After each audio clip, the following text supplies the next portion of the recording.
Hi mga langga, so gagawa ko ng video how to generate your Embol Asia to link to Shopee and Lazada.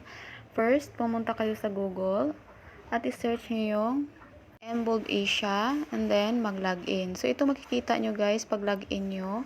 Ayan. I-click nyo lang yung discovery and then my advertiser. Ito makikita nyo guys, scroll down nyo lang. Ayan, so hanapin nyo yung Shopee. Ayan, scroll down nyo lang. Ayan. So, ito, i-click nyo yung Shopee.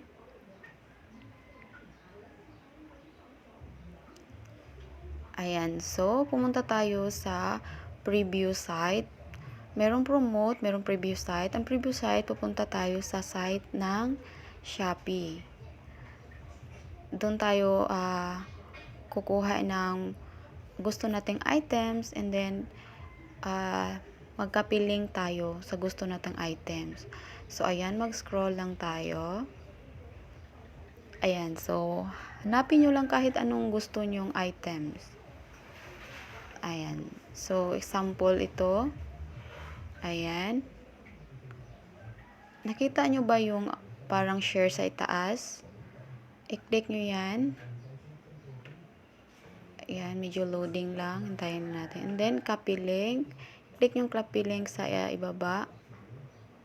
Ayan.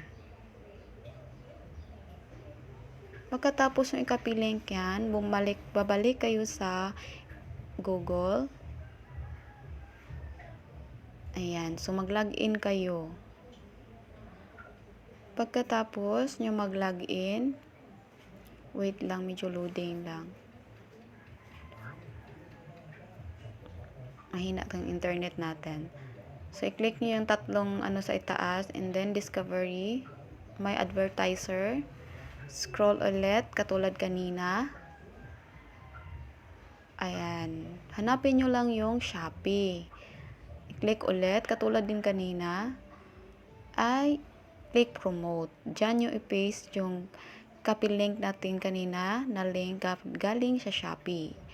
I-click nyo yan dyan sa QRL. I-paste nyo dyan. And then, generate. I-click yung generate. Yung kita nyo yan. Ayan. So, copy link. I-copy nyo yung sa ibaba. Kita nyo yung copy. Ayan, copy nyo. And then, yan yung i-post nyo natin sa Facebook. Yan yung ilagay natin sa Facebook na. So, ayan lang. So, pwede natin siya i-share na sa Facebook.